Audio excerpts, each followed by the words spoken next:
मैं एपी विश्वकर्मा स्वागत करता हूं अपने यूट्यूब मंच पर।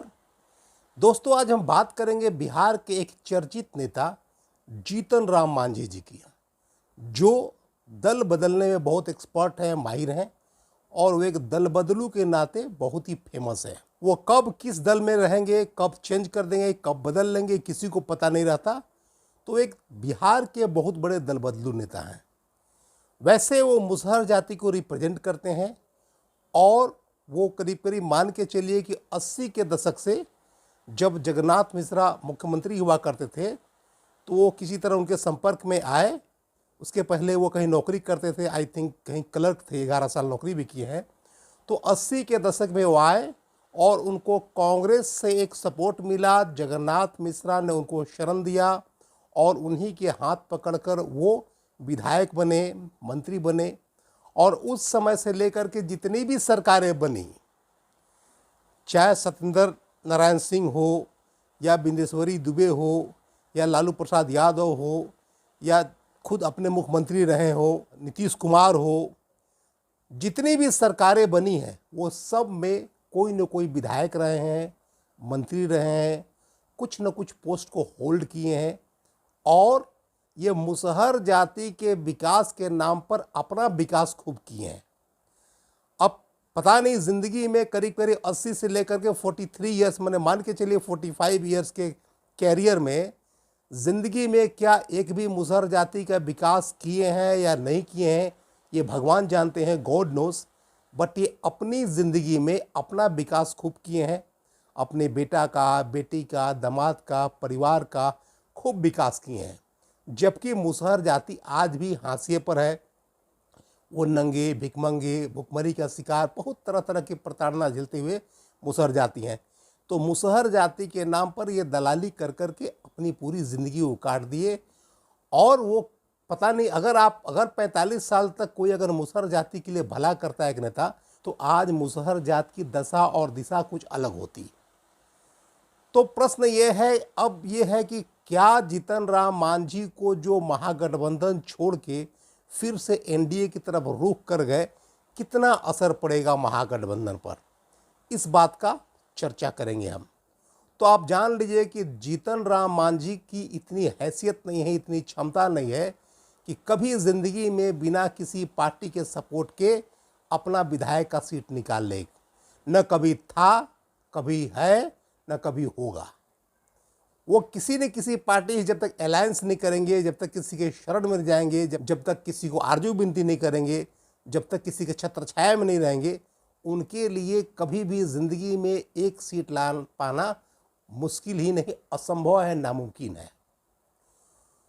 तो 2014 के चुनाव में वो गया से लड़े थे। वो तो तीसरे स्थान पर रहे थे, बिल्कुल हताश से, निराश थे, कहीं कोई उसको चारा नहीं बचा था। 2014 में नीतीश कुमार की भी बुरी तरह से हार हुई थी।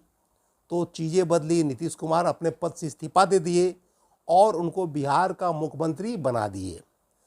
अब मुख्यमंत्री बनने के बाद ये नीतीश कुमार को ही ठेंगा दिखाने लगे, उन्हीं को बात नहीं मानने लगे, उन्हीं को अनाप शनाप बोलने लगे। इनको बोलने का जो वे ऑफ टॉकिंग भी इतना ख़राब है कि आप कह नहीं सकते। As a CM, as a पढ़ा लिखा आदमी, एक जो ग्रेविटी होता है, जो एक माना जाता है कि एक बोलने का एक शैली होता है, वो इनमें बिल्कुल नहीं है। कभी कहते हैं 2-4 गो मुँह से खा लिए तो क्या हुआ, दारुए पी लिए तो क्या हुआ, कहीं घूसे दे दिए तो क्या हुआ, हमको यहाँ घूस लगा, कुछ लगा है, इस तरह की बात, कुछ कुछ अनाप शनाप, एक मतलब हल्का होने वाली बात, जो बात करने से लगता है कि हल्कापन आता है और एक मतलब क्या बोलते हैं, लूज टॉक बोलते हैं, वो उस तरह की बात करते हैं। तो बात यह है कि 14 में चुनाव हारने के बाद 14 में ये मुख्यमंत्री ही बन गए। एक देखिए भगवान की कृपा, विडंबना देखिए, नीतीश कुमार इस्तीफा दिए, मुख्यमंत्री बने, नीतीश कुमार को ही बात अवहेलना करने लगे, उन्हीं को ठेंगा दिखाने लगे और बोले कि हम मुख्यमंत्री अपने काबिलियत से बने हैं, आपकी कोई एहसान नहीं है, हम मुख्यमंत्री के लायक थे, हमको मुसहर समाज से हैं, उत्थान के लिए मुख्यमंत्री बहुत बनना जरूरी है। और बहुत लोग चने के झाड़ पर चलाने वाले होते हैं। बहुत लोग ऐसे भी होते हैं कि लोगों को चने के झाड़ पर चढ़ाएं, जैसे बृषिन पटेल हो गए, जैसे शकुनी चौधरी हो गए, जैसे पप्पू यादव हो गए, जैसे उपेंद्र कुशवाहा हो गए, तमाम तरह के नेता कि नीतीश जी मने दलित विरोधी हैं, मुसहर विरोधी हैं, महादलित विरोधी हैं, वो नहीं चाहते कि सीएम बने। भैया जब तक आप किसी पार्टी में उसके अध्यक्ष का, उसके सर्वे सर्वा जो सुप्रीमो का बात नहीं मानिएगा तो कैसे अपना ड्यूटी को डिस्चार्ज कर पाएंगे, कैसे कर पाएंगे वो? तो वो एजेंडा को नहीं लागू कर पाते हैं, आप अपना मन से काम करते हैं। तो इस तरह की बात होते होते रहा। फिर इनको 9 महीना के बाद बहुत दुर्गति करके किसी तरह से मैंने समझे राज्यपाल के पास जेडीयू के एमएलए का परेड करा करके इधर करके उधर करके मैंने फिर से इनको विधायक दल का नेता चुना गया नीतीश कुमार को, और ये फिर से मुख्यमंत्री बने 9 महीना के बाद।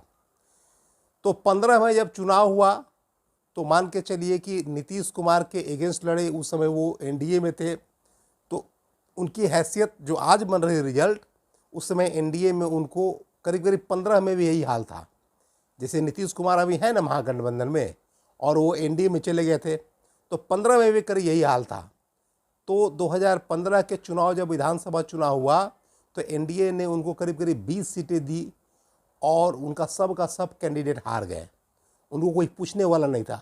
वो सिर्फ अकेले अपना इमामगंज सीट निकाल पाए, और वो 2 जगह से लड़े थे, एक मखदूमपुर से भी लड़े थे और इमामगंज से। तो एक सीट अपना खुद निकाल पाए, बाकी सब के सब उनके हार गए।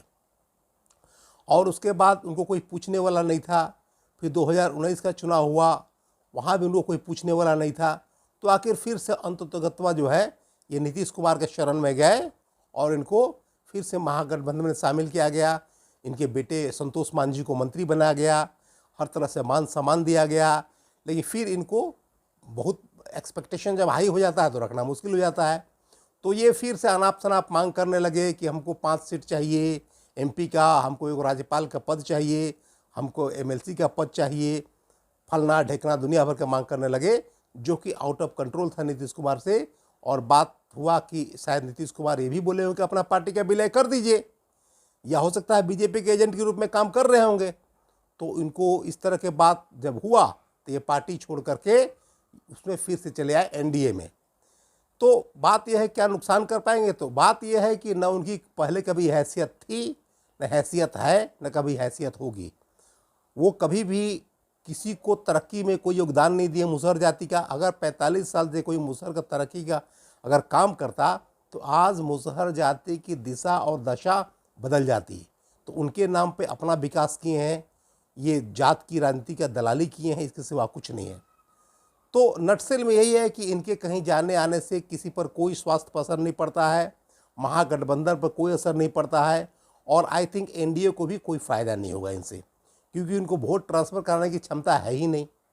और ऊपर से जो है अभी देखिएगा तो इनका काट जो रत्नेश सदा को बना दिए हैं मुसहर जाति से मंत्री नीतीश कुमार जी, और जो दशरथ मांझी के बेटा थे दामाद से सबको अपने पार्टी जेडीयू में ज्वाइन करा दिए। तो इस तरह का देखिएगा, हो सकता है कि इनका पॉलिटिकली पूरा ख़त्म ही हो जाए, ये जड़ से उखड़ जाए। जिस तरह से नीतीश कुमार इनको टारगेट पर लिए हैं कि हो सकता है इनका पॉलिटिकली कैरियर ख़त्म ही हो जाए, इनका और इनका बेटे का। अब देखिए आगे क्या होता है। अगर वीडियो अच्छा लगा तो लाइक करें, शेयर करें, चैनल को सब्सक्राइब करें। और आज के वीडियो में इतना ही, मिलते हैं अगले वीडियो में। तब तक के लिए thanks for watching this video.